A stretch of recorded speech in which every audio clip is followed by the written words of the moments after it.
Dear students, welcome back. Yes, this time for students who are aiming for CSC Prelims 2027. ये बहुत सही time है। आपको पता है अभी लगभग एक साल है, उससे थोड़ा कम। और क्यों ना एक जो थीम वाइज, और ये आप यदि वीडियो देखेंगे तो आपको इसका वैल्यू समझ में आएगा। एक पर्टिकुलर थीम को लेकर के ये देखने की कोशिश कि सिविल सर्विसेज प्रीलिम्स के लिए क्या लेवल चाहिए, उस थीम में क्या रेंज चाहिए और कैसे क्वेश्चन पास्ट ईयर में आए हैं, इन सब को लेके ये वीडियो बना है। आई होप यदि आपको पसंद आया और आपने कमेंट किया तो ये वीडियो सीरीज आगे भी जारी रहेगी। Let us begin. Crack CSC prelims 2027 theme wise insight along with the past year paper analysis on this theme. Today we have taken, in this video we are taking up art and culture, UNESCO heritage listing, उससे क्या question आते हैं। Let us begin.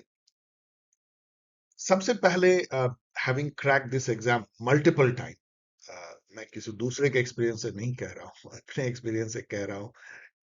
यहां एक बात आपको, एक नहीं दो तीन बातें मैं बताना चाहता हूं। ऑफ कोर्स ये सारी बातें नहीं है जो कि एक वीडियो में बताई जाए, क्योंकि ये जस्ट एक प्राइमर है, हमको तेजी से मूव करनी है मेन थीम पे। ये टेस्ट इंटेलिजेंस का नहीं है। Civil services entire, even mains and prelims, not test of intelligence. ये टेस्ट है परसिवरेंस का, जिसको हिंदी में आप कहते हो लगन। लगे रहो, लगे रहो मुन्ना भाई जो पिक्चर है उसको याद करो, परसिवरेंस का है। मैं ऐसे कई कई स्टूडेंट को जानता हूं जो लगे रहे हैं और बहुत ही एवरेज आईक्यू, जिसको मैं कह सकता हूं एवरेज इंटेलिजेंस, उन्होंने क्रैक किया है। लेकिन जो ये लगन है वो आपको, उसका मतलब ये होता है कि आपको पैशन फॉर स्टडी होनी चाहिए। मुझे है पैशन, तभी तो मैं पागलों के जैसा जो है नॉलेज शेयर करता हूं। तो उस तरह की पैशन आपको चाहिए। जो भी चीज मिल जाए ना, कोई भी मैटर मिल जाए और आए कि भाई इसको पढ़ लो, इसमें से दो क्वेश्चन आएंगे, तो आपको उस पर टूट पड़ना चाहिए। यदि ये पैशन आप में है और उसको एब्जॉर्व करना चाहिए, कहीं नोट बनाने की और फिर उसको रिवाइज करने का, तो आपका काम हो गया। सिविल सर्विसेज में आप हो जाओगे। फिर तो थोड़ी लक चाहिए।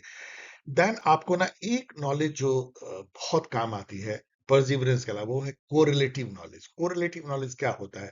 आपने एक चीज को पढ़ा और इससे रिलेटेड कई चीजों के बारे में आपको आइडिया होने लगा, इसको कोरिलेटिव नॉलेज बोलते हैं। फॉर एग्जाम्पल, आगे आप देखोगे, मान लो आपने जो है ये देखा कि यूनेस्को के हेरिटेज लिस्टिंग में अजंता, एलोरा, एलिफेंटा तीनों केव है। तो आपको ये लगेगा कि जितनी केव पेंटिंग है इंडिया में ना, उसको जरूर पढ़ लो, क्योंकि ये यूनेस्को हेरिटेज साइट में से, इसका मतलब कि उससे रिलेटेड भी है, कोरिलेटिव। और फिर आप पढ़ लोगे बाघ को भी, भीमबेटका को एंड अदर्स को, और आप देखो बाघ जो है इस बार आपको केव पेंटिंग जो है आ गई है। तो ये कोरिलेटिव नॉलेज है।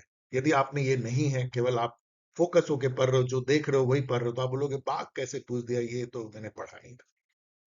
Know your strength and weakness, very very important, cricket में भी, खेल में भी और पढ़ाई में भी, जिसको कहते हैं स्वोट analysis, SWOT। Strength, weakness, opportunity and threat. Threat मतलब चैलेंज। तो आपको अपना स्ट्रेंथ और वीकनेस जानना चाहिए। यदि आपका मेमोरी पावर स्ट्रांग है तो आप उस पर प्ले करो। यदि आपका बहुत जल्दी समझ में आ जाती है तो बहुत चीजों को समझो, भले आपको याद नहीं रह पाती। यदि आपको पता है कि आपका मेमोरी पावर कम है तो आपको केवल कुछ नहीं करना है, एक बार और रिवाइज करना है। मीन्स एक बार का मतलब मे बी 5 टाइम्स मोर है। मान लीजिए किसी का मेमोरी बहुत स्ट्रांग है तो वो 5 बार रिवाइज करेगा तो उसको याद हो जाएगा, आपको 10 बार करना है, दैट्स ऑल। एक बात याद रखो, कोई भी आदमी, किसी का मेमोरी कितना भी शार्प हो, एक बार पढ़ने से कुछ भी याद नहीं होता। हमारी मेमोरी फ्लीटिंग है। इसका मतलब है मल्टीपल टाइम तो उसे भी करना होगा, उसे करना होगा 5 टाइम, मैं करूंगा 10 टाइम। हाउ इट मैटर्स, वो पढ़ेगा 6 घंटा, मैं पढ़ूंगा पर डे 10 आवर्स। मैं करूंगा सिविल सर्विसेज, ये लगन होनी चाहिए। तो आपने, आपको अपने स्ट्रेंथ भी पता होना चाहिए। यदि आपको पता है कि आपको स्पैशियल ज्योग्राफी, पहाड़ पठार पसंद है, तो आप ज्योग्राफी के 80% क्वेश्चन करो। यदि आपको लगता है कि पॉलिटी में आपको बहुत नैक है तो पॉलिटी के करो। यदि इकोनॉमिक्स में नैक नैक है तो उसको करो, क्योंकि आपको पता है कि इतना लो कट ऑफ जाता है, इतना लो कट ऑफ। इस बार तो कट ऑफ में भी 70 के आसपास होगी 200 में से। इसका मतलब क्या होता है कि इवन यदि आप दो तीन, मान लो पॉलिटी प्लस इकोनॉमिक्स कर लो और बाकी को गेस कर लो, तो आपका काम हो जाएगा। ज्योग्राफी प्लस हिस्ट्री कर लो और बाकी को गेस कर लो, काम हो जाएगा। तो अपने स्ट्रेंथ को प्ले कीजिए, सेलेक्टिव रहिए। सिविल सर्विसेज प्रीलिम्स में सभी क्वेश्चन सॉल्व नहीं करने हैं। आपको हाई तो मचाने की जरूरत नहीं है, बहुत टफ था बहुत टफ था।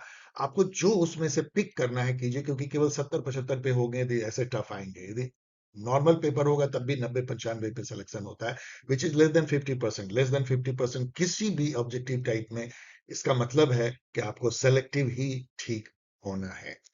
ओके, देन फाइनल में आपका थॉट बोलूंगा कि कोई जीएस पेपर के लिए मेंस के लिए तैयारी कीजिए, जैसे अभी एक साल है तो आपको ना प्रीलिम्स की तैयारी अभी मत कीजिए, आप सीधा मेंस के जो सिलेबस है, क्योंकि अभी अच्छा क्या हुआ है, प्रीलिम्स और मेंस काफी जो है एक जैसे हो गए, उसमें भी 4 पेपर जीएस के हैं, वही 4 पेपर इसमें भी आते हैं, GS1 करके। तो आप जो है उसकी तैयारी करें और इस ढंग से तैयारी करें कि आपको पूरी समझ में आए और याद भी करें।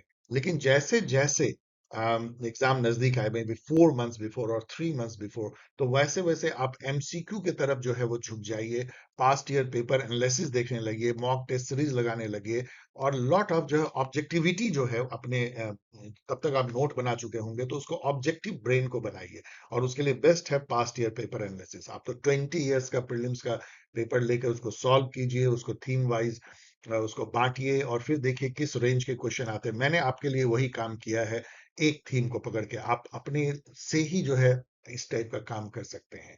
और इनफैक्ट मैं हमेशा यही कहता हूँ, टीचर का काम आपको उंगली पकड़ के आगे ले जाना नहीं है, टीचर का काम होता है आपके ब्रेन के दरवाजे को खोलना। यदि आपका दरवाजा खुल गया ब्रेन का, आप खुद आगे निकल जाओगे। टीचर रास्ता दिखाता है, रास्ते पे आपको ढकेलता नहीं है, ना ही उंगली पकड़ के ले जाता है। ये वीडियो आपको इशारा कर रहा है कि इस तरीके से आप थीम वाइज यदि ले करके उसको एनालाइज करो, उसके पास्ट ईयर पेपर देखो, तो खुद ही आप तैयारी कर सकते हो। Let us begin with this. अब यहाँ आओ कि सिलेबस क्या है, पार्ट GS1 की सिलेबस जो है करंट इवेंट, ये देखो ये लिखा गया है प्रीलिम्स का, लेकिन प्रीलिम्स के सिलेबस से काम चलता नहीं है, वो बहुत ही स्केची है। इसमें लिखा गया है current event of national and international importance. जो थीम मैंने लिया है यूनेस्को की लिस्टिंग, वो नेशनल इंटरनेशनल इंपॉर्टेंस के करंट इवेंट में भी आती है, क्योंकि जो करंट लिस्टिंग है वो करंट इवेंट है, तो उससे है। और हिस्ट्री ऑफ इंडिया से भी आती है, क्योंकि आर्ट एंड कल्चर उसका पार्ट है। Art, culture, sculpture, music, dance, drama and हमारे हेरिटेज कल्चरल साइट्स एंड जो हमारी कल्चरल ट्रेडिशन है, ये सब हिस्ट्री ऑफ इंडिया में आता है, आर्ट एंड कल्चर में। लेकिन GS1 जो मेंस का है वो थोड़ा लाइट ज्यादा थ्रो करता है, इसलिए मैं कहता हूँ कि मेंस की तैयारी करो। जैसे इंडियन हेरिटेज एंड कल्चर, ये जो है मेंस में है। History and geography of world and society, इसको यदि आप छोड़ दो तो हिस्ट्री ले लो, तो यहाँ इंडियन हेरिटेज एंड कल्चर में सीधा जो है यूनेस्को आ जाता है। इंडियन कल्चर में भी है silent aspect of art forms, literature, architecture from ancient to modern, ये भी जो है यूनेस्को के साइट से पूरी तरह जुड़ा हुआ है, क्योंकि यही जो आर्ट फॉर्म है, स्कल्पचर है, आर्किटेक्चर है, वही तो यूनेस्को साइट में लिस्ट होते हैं।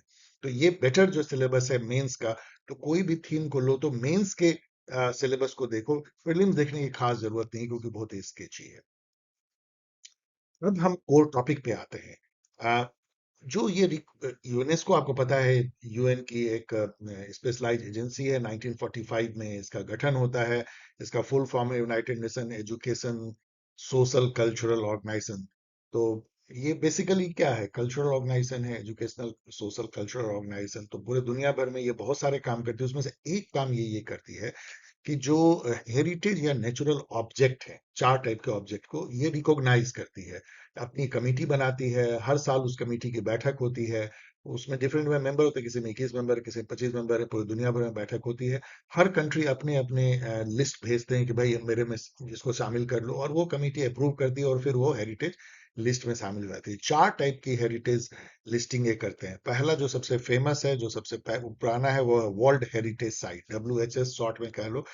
ये 1972 में एक कन्वेंशन होता है, वर्ल्ड हेरिटेज कन्वेंशन, उसके बाद से ये जारी होता है।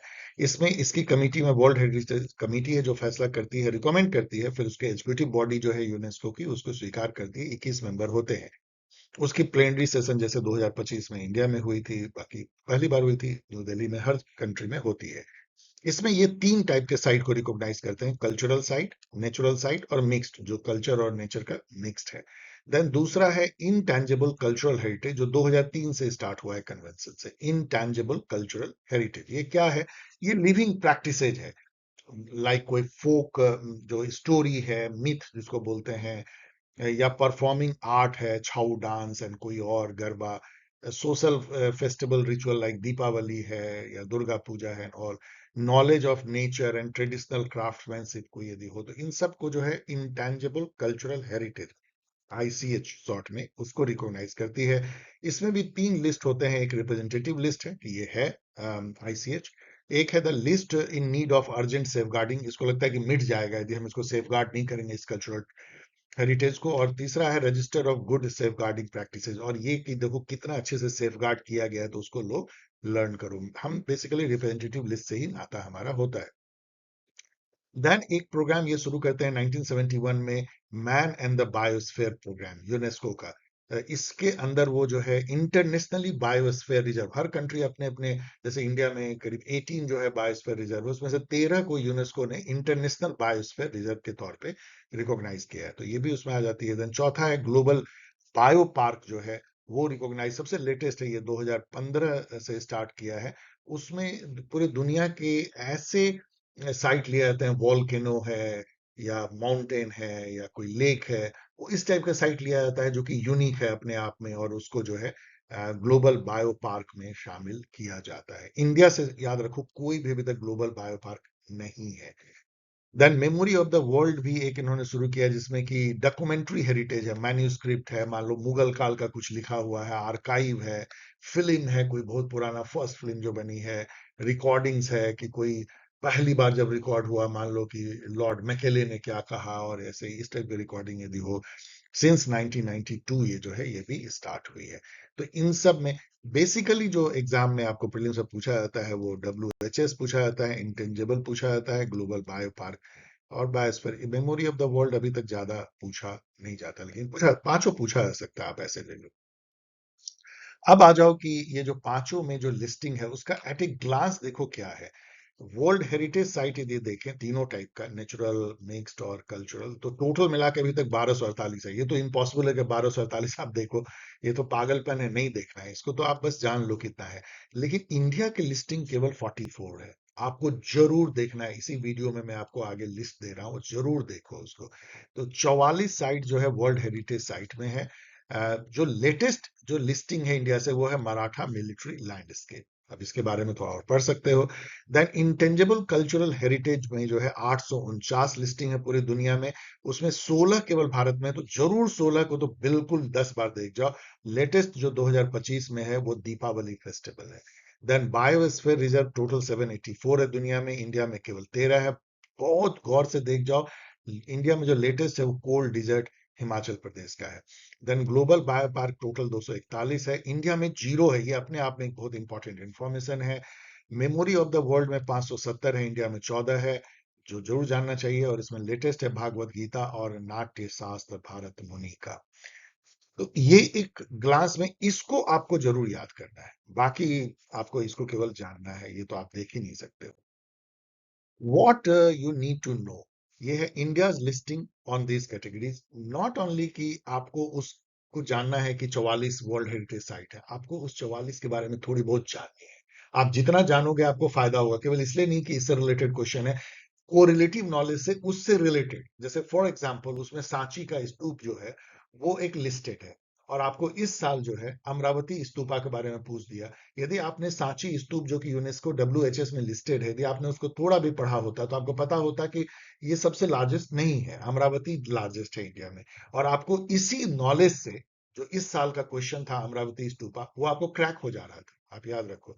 तो इस तरह के कोरिलेटिव नॉलेज से केवल ये वर्ल्ड हेरिटेज साइट केवल जानना नहीं, बाकी बहुत सारे क्वेश्चन भी इससे जो है आपको रिलेटेड होते हैं, जो इनको जानने से आप उसको क्रैक कर सकते हो। इसलिए बेसिक इन्फो या थोड़े अंदर घुस करके इन लिस्टेड ऑब्जेक्ट का साइट, ट्रेडिशन, हेरिटेज के बारे में थोड़ा जान लो। आपको आर्ट एंड कल्चर की बहुत अच्छी तैयारी हो जाएगी यदि इन सबको आप थोड़ा बहुत पढ़ लो। डांस फॉर्म है तो उसको पढ़ लो जो लिस्ट हुए हैं, मान लो गरबा लिस्ट हुआ है, अब जो दूसरे डांस फॉर्म जो लिस्ट नहीं हुए हैं उससे उसे कंपेयर कर लो, छऊ है या मणिपुरी है या भरतनाट्यम है, उससे उसे कंपेयर कर लो, तो आप एक तरह डांस फॉर्म का, कोई यदि म्यूजिक इसमें इंग्लिश हुई है तो डिफरेंट म्यूजिक फॉर्म को कंपेयर कर लो।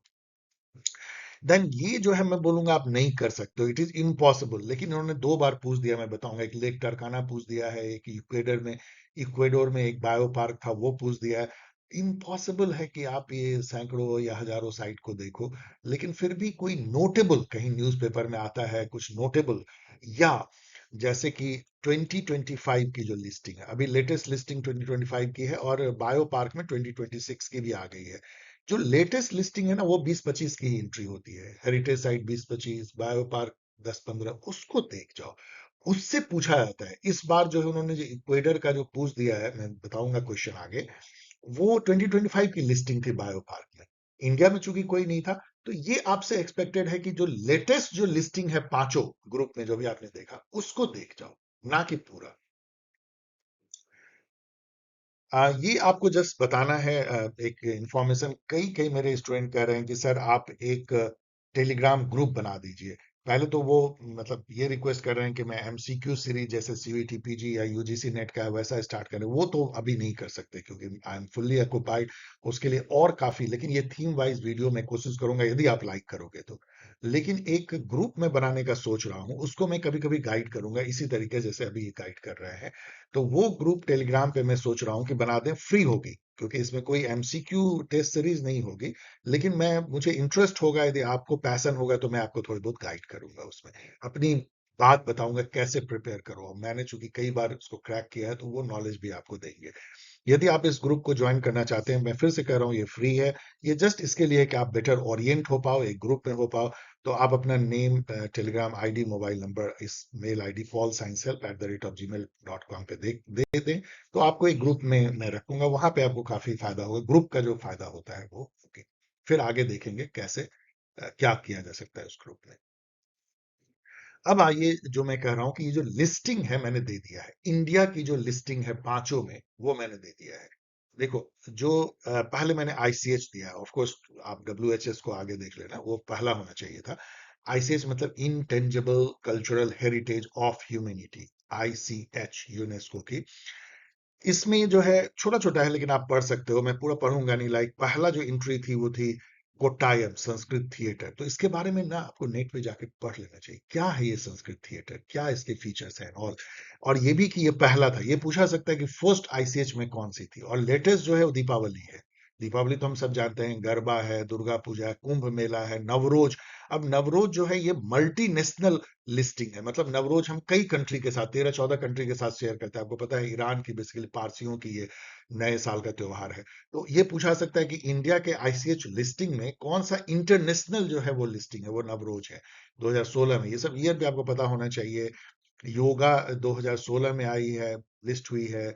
देन संकीर्तन, जो रिचुअल सिंगिंग, ये आपको आगे क्वेश्चन में पूछ दिया गया है, मणिपुर की है संकीर्तन। बुद्धिस्ट चांटिंग ऑफ लद्दाख में जो होती है वो पूछा गया है। छाऊ डांस पूछा गया है। देन काल बेला फोक सॉन्ग्स है। इसके बारे में, सबके बारे में आपको जानना चाहिए। Mudiyettu ritual theatre and dance drama है।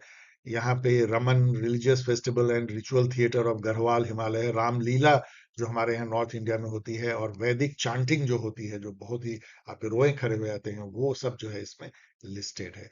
अभी जो है इंडिया कोशिश कर रहा है टेंटेटिव लिस्ट में कि छठ महापर्व, जो कि बिहार से शुरू हुई, पूरे नॉर्थ इंडिया में फैल गई, अब तो पूरे इंडिया में होती है। सूर्य भगवान की आराधना की जाती है, नेचर की भी पूजा की जाती है, तो छठ महापर्व को इसमें शामिल किया जाए।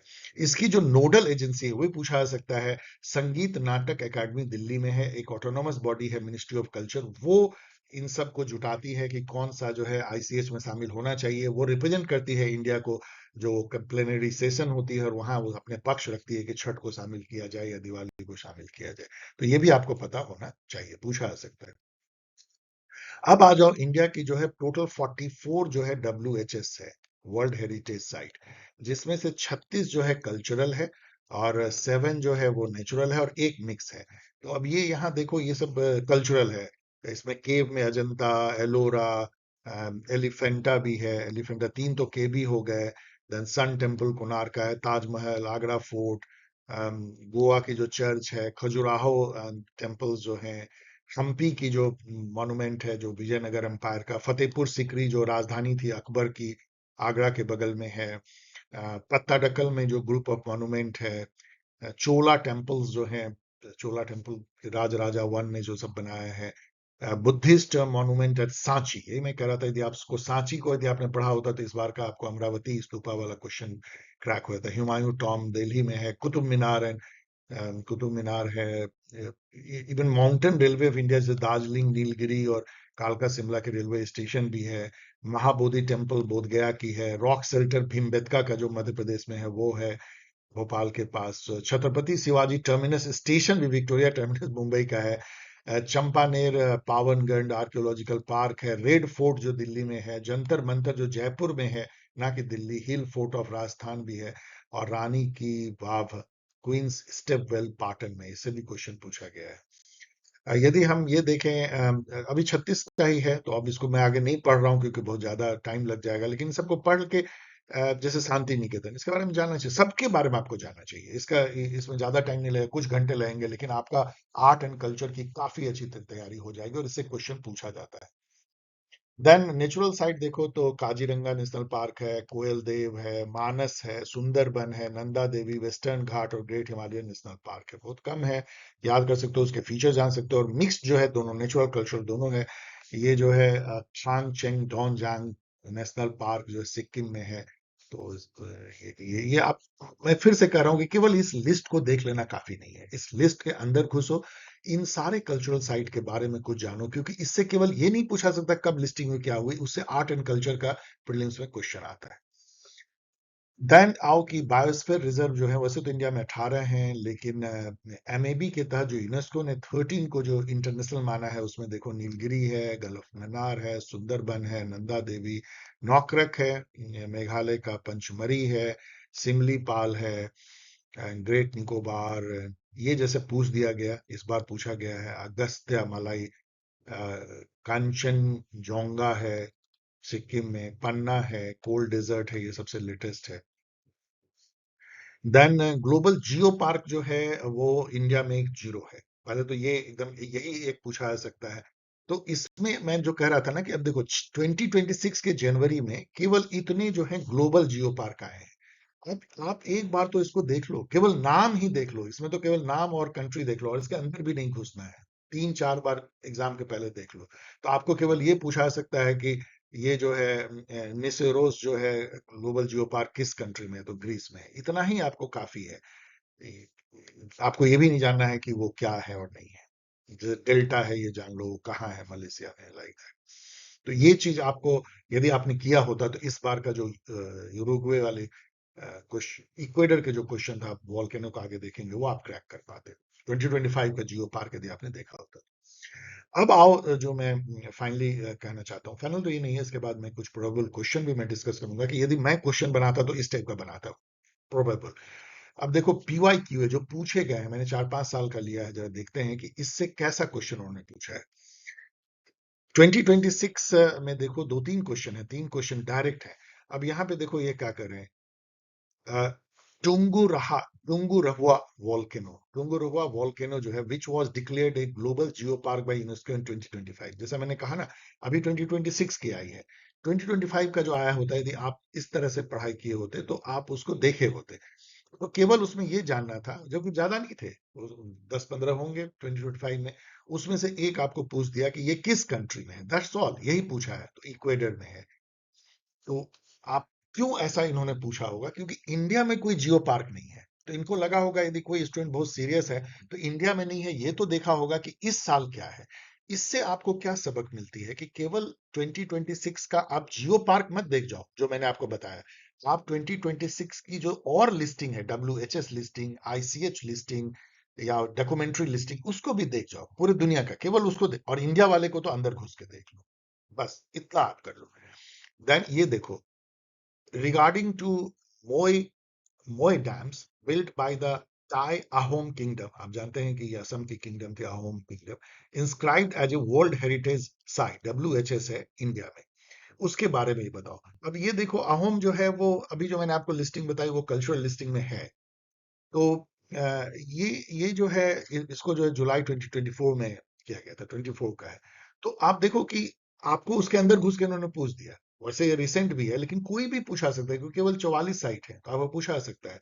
यदि आपने थोड़ा भी पढ़ा होता तो आपको पता होता कि ये बरियल ग्राउंड है, मतलब जो राजा महाराजा को वहां पे दफन किया जाता था, उनका मतलब जैसे होते हैं ना कि अंतिम संस्कार में हम जलाते भी हैं, दफन भी करते हैं, तो वो उनको बरियल ग्राउंड था, श्मशान घाट कह सकते हो। ऐसे बरियल ग्राउंड दुनिया में कितने महान महान हुए हैं, लाइक फराओ जो इजिप्ट के किंग थे, उनका जो है पिरामिड जो बनता है वो भी जो है बरियल ग्राउंड ही था। तो उस टाइप के काफी स्ट्रक्चर हैं पूरे वर्ल्ड में बरियल ग्राउंड के, तो यही जो है मोई डैम्स है। तो ये सब जैसे आर्मी फोर्ट्रेस नहीं होगा, या आप सीधा कह सकते हो कि ये यहाँ पे देख के कह सकते हो कि ये थ्री ही होगा। तो इससे देखो कैसे आप जो है आपको क्वेश्चन पूछा जा रहा है, इसका मतलब है कि जो इंडिया के जो जितने लिस्टिंग है यूनेस्को के, उसके अंदर थोड़ा घुस के थोड़ा सा जान। देन यहाँ पे देखो, which of the following statement with reference to lake Turkana is are correct. अब ये क्वेश्चन वैसे तो ज्योग्राफी का आपको लगेगा, लेकिन ये रिलेटेड यूनेस्को से भी है। क्यों? क्योंकि ये यूनेस्को का वर्ल्ड हेरिटेज साइट है। लेकिन ये ऑलमोस्ट इम्पॉसिबल है, क्योंकि ये बहुत पहले यूनेस्को में, तो 800 या 1100 लिस्टिंग है, क्या आप सब देखोगे? सवाल ही नहीं उठता है, वो तो आप नहीं देखोगे।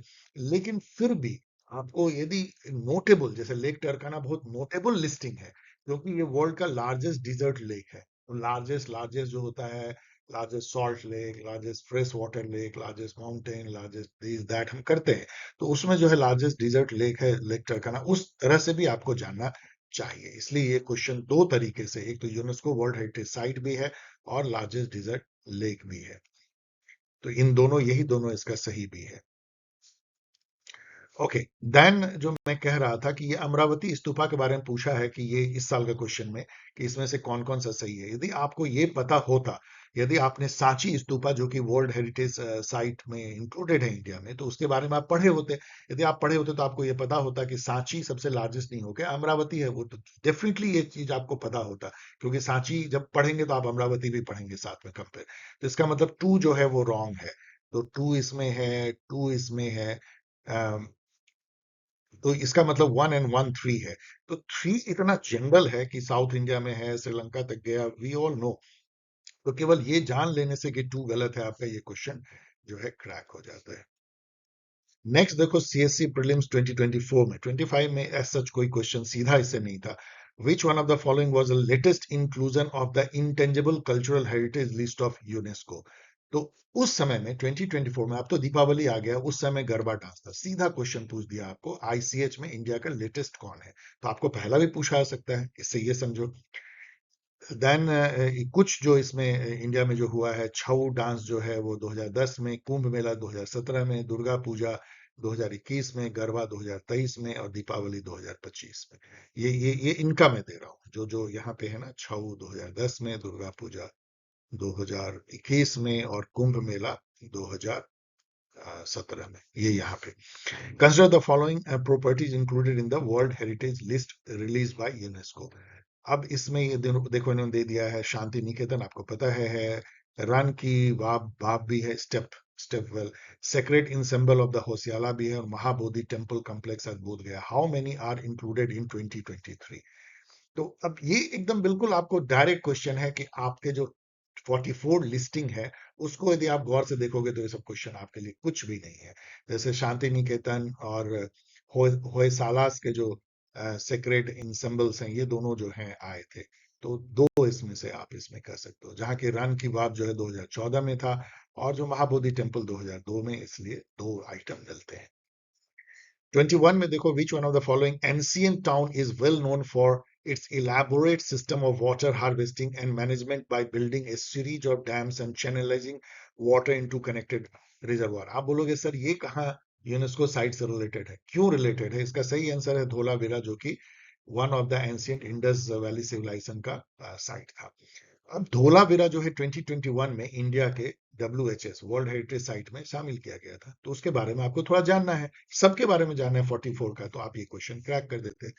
2019 में देखो, which of the following are in Agasthyamala biosphere reserve. जैसा मैंने कहा, केवल 13 बायोस्फीयर रिजर्व हैं यूनेस्को के इंडिया में, वैसे तो 18 हैं। तो सबके बारे में आपको जानना है, तो यदि आप अगस्त माला के बारे में जानोगे तो आप ये जान जाओगे कि Neyyar, Peppara and Shendurney wildlife sanctuary, and Kalakad Mundanthurai tiger reserve इसके अंदर है। क्योंकि आप इसके अंदर घुस के जान रहे हो, तो ये मुश्किल नहीं है, इसलिए क्योंकि ये बायोस्फीयर रिजर्व में इंक्लूडेड है। तो इसके बारे में आपको सब जानना है, सब मीन्स की थोड़ी बहुत से ही ये हो जाएगा।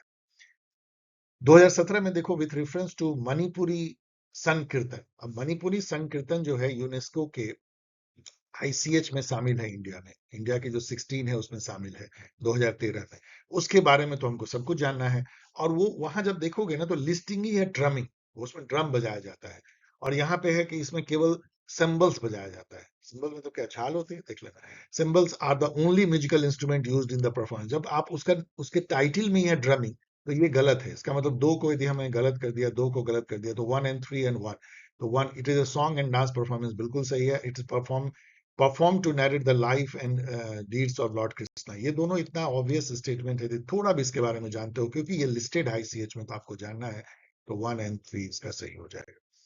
सो डियर स्टूडेंट, आपने देखा कि मैंने कुछ साल का लिया है। आप और जो है पीछे जाकर के देख सकते हो कि ये काफी फेवरेट टॉपिक रहा है, और इससे हो सकता है कि कई बार आपको 3-4 क्वेश्चन आप क्रैक कर दो। क्यों? क्योंकि केवल इसलिए नहीं कि सीधा सीधा पूछा जाए, कोरिलेटिव नॉलेज से आप आर्ट, कल्चर, स्कल्पचर यदि आप ये पढ़ोगे तो उससे रिलेटेड, मान लो कोई केव पढ़ रहे हो, अजंता, एलोरा, एलिफेंटा, तो बाघ के भी पढ़ोगे जैसा मैंने बताया। तो आप कोई यदि आप सांची स्तूपा पढ़ रहे हो तो अमरावती भी पढ़ रहे हो। इसके थ्रू आप पूरी art and culture and architecture, music, dance की प्रिपरेशन कर सकते हो, इसको बेस बना करके। तो डेफिनेटली आपका 3 से 4 क्वेश्चन तक जा सकता है, और वो मेक एंड ब्रेक होता है, आप जानते हो। 3 से 4 क्वेश्चन का मतलब 5 से लेके 8 नंबर तक मेक एंड ब्रेक। चलो कुछ प्रोबेबल क्वेश्चन जो मेरे दिमाग में आता है कि ऐसा क्वेश्चन सेट हो सकता है। जैसे consider the following statement, India does not have any UNESCO global geo park. We all know, अभी मैंने बताया ये सही है statement. India has 44 UNESCO world heritage site, बिल्कुल सही है, अभी हम लोगों ने देखा। India has 18 internationally recognised biosphere reserve under the UNESCO man and biosphere programme. No, 18 total है, इसमें 13 केवल जो है इंटरनेशनल है, तो ये गलत है। इसका मतलब है कि 1 and 2 जो है सही है। इसी तरह का ये क्वेश्चन देखो, 3 स्टेटमेंट है, for UNESCO heritage site in India Sangeet Natak academy is the nodal agency. अभी हम लोगों ने देखा ये सही है। Latest entry in the UNESCO heritage site in India is the Maratha military landscape, सही है 2025 में। Latest entry in the UNESCO list of intangible cultural heritage of humanity in India is Deepavali, ये भी सही है। तो ये तीनों सही है। यहाँ पे ध्यान रखो कि ministry of environment and forest जो है, ये नोडल एजेंसी है जियो पार्क की और बायोस्फीयर रिजर्व, इन सब की जो है वो नोडल एजेंसी है। बाकी कल्चरल के लिए तो आईसीएच, डब्ल्यूएचएस के लिए संगीत नाटक एकेडमी है। नेक्स्ट क्वेश्चन देखो, 3 स्टेटमेंट है, the Nilgiri biosphere reserve established in 1986 was India's first entry in the UNESCO internationally recognised biosphere reserve, ये बिल्कुल सही है। ये रिजर्व, ये तो शायद बाद में हुई थी 1986 के बाद, ये शायद 2002-3 सब में हुई होगी, देख लेना, लेकिन ये फर्स्ट थी इंडिया की। तो फर्स्ट आपको और लास्ट आपको सभी लिस्टिंग, इंडिया की जो लिस्टिंग है पता होना चाहिए। फर्स्ट डब्ल्यूएचएस कौन है, लास्ट डब्ल्यूएचएस कौन है, फर्स्ट आईसीएच कौन है, लास्ट आईसीएच कौन है, like that. Architectural work of Le Corbusier, जो कि इंडिया के बहुत फेमस आर्किटेक्ट है, जिन्होंने चंडीगढ़ शहर का आर्किटेक्ट किया है। One of India 36 UNESCO cultural world heritage site is transnational, ये बिल्कुल सही है। जो architectural work of Le Corbusier जो है वो 6 कंट्री के साथ हम शेयर करते हैं, उन्होंने काफी जगह किया है, उसमें से एक जो कैपिटल सिटी चंडीगढ़ का है वो हमारे यहाँ है, तो ये सही है। लेटेस्ट जैसे नवरोज इंटरनेशनल है ना, सेम ये भी ट्रांसनेशनल, ट्रांसनेशनल मतलब अदर कंट्री में भी। Latest entry in the UNESCO list of natural heritage site in India is great Himalayan national park, क्या ये सही है? चेक कर लेना। मैं मेमोरी से कुछ बोलूंगा ठीक नहीं है, लेकिन इसका आंसर भी चेक कर लेना। ये 3 स्टेटमेंट, ये दोनों तो सही है। India's first time hosted the Global UNESCO Intangible Cultural Heritage Committee session in 2025। ये एकदम बहुत इंपॉर्टेंट इंफॉर्मेशन है। पहली बार हम लोगों ने इंटेंजिबल कल्चरल है आईसीएच की जो कमिटी थी, उसको हम लोगों ने इंडिया में उसकी हुई थी, इसमें दीपावली को लिया गया था। भागवत गीता एंड नाट्य शास्त्र of Bharat Muni are included in UNESCO list of memory of the world latest, तो ये दोनों बिल्कुल सही है, तो बोथ जो है सही होगी। So dear student, I hope कि आपको ये वीडियो पसंद आया होगा। यदि ये सीरीज आप लाइक करते हो, मैं बार बार कह रहा हूं, यदि आप लाइक करोगे, कमेंट करोगे, तो ही मेरा पैशन होगा, क्योंकि आई एम अटरली बिजी। लेकिन मैंने जो सिविल सर्विसेज प्रीलिम्स कई बार क्रैक किया है, बहुत इजीली क्रैक किया है, बहुत कम टाइम में, उस नॉलेज को जस्ट मैं ट्रांसफर करना चाहता हूं विद सम लेटेस्ट ट्रेंड। यदि आपको लगता है कि इसमें वैल्यू है, तो आप इसको लाइक करें, शेयर करें, कमेंट करें। और यदि आप ग्रुप ज्वाइन करना चाहते हैं टेलीग्राम पे, तो आप भेज सकते हैं, मेल मैंने ऑलरेडी दिया हुआ है। यदि आप वो स्टूडेंट हैं जो सीयूईटी, पीजी या यूजीसी नेट या अदर एग्जाम, मेरे अधिकतर स्टूडेंट आप वही हैं अभी, तो सब्सक्राइब। तो आपके लिए इंफॉर्मेशन है कि सीयूईटी पीजी की फाउंडेशन बैच और मॉक टेस्ट सीरीज जल्दी शुरू होगी, और यूजीसी नेट की भी इस बार पहली बार फाउंडेशन बैच होगी, मॉक टेस्ट सीरीज तो होगी ही, जो कि सेट असिस्टेंट प्रोफेसर के लिए होगी। यदि आप जुड़ना चाहते हैं पॉल साइंस हेल्प कम्युनिटी से, अपनी प्रॉब्लम शेयर करना चाहते हैं और गाइडेंस चाहते हैं एक दो लाइन में, ऑफ कोर्स अदरवाइज तो टेलीग्राम ग्रुप में ही गाइडेंस मिल सकती है, तो वेबसाइट है paulsciencehelp.in, ईमेल है paulsciencehelp@gmail.com, टेलीग्राम चैनल है @paulsciencehelp, और एक्स पे जो हैंडल है वो है @paulsciencehelp। चलिए मिलेंगे इसी तरह के किसी एक और थीम के साथ crack civil services prelims 2027 series में। तब तक के लिए take care and start with lots of into and guts. So yes, lots of, and perseverance, लगे रहो।